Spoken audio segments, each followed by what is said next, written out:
continue, Lord, through this year.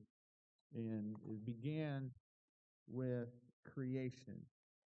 How that the whole purpose of God creating the world and creating us is for the purpose that he could be in a covenant relationship with us. And the unfortunate, and we saw that beginning of that covenant, of course, with Adam and Eve. But unfortunately, what happened is humanity fell from that covenant relationship when sin entered in. Eve was deceived, but Adam willingly partook of that fruit, and he broke the covenant relationship with him. And so it says, in the day that you shall eat it, you will die. It wasn't the physical death.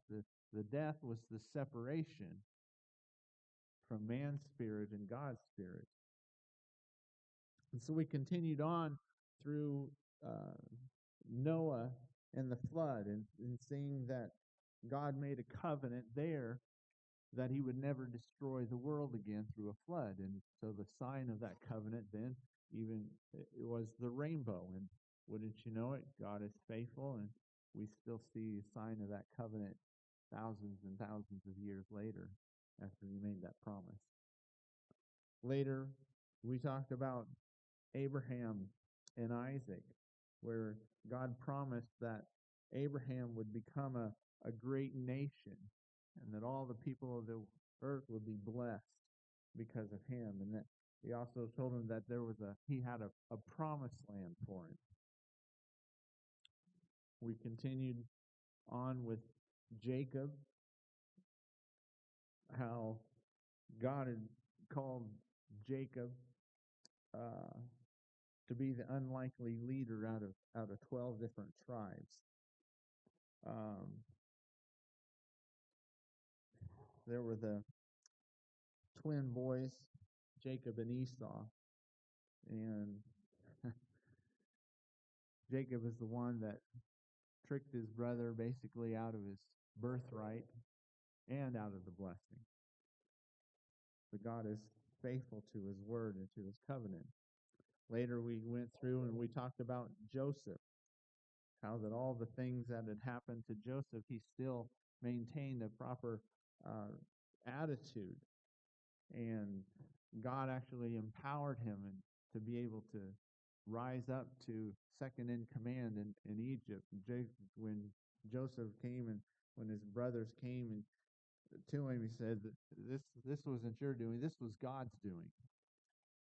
God has done this.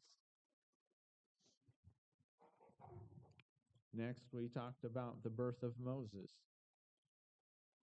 That God would, in this, we see where God raises up a deliverer to deliver his people out of bondage, which still he's continuing his covenant. Because why? Because there was a promised land for him.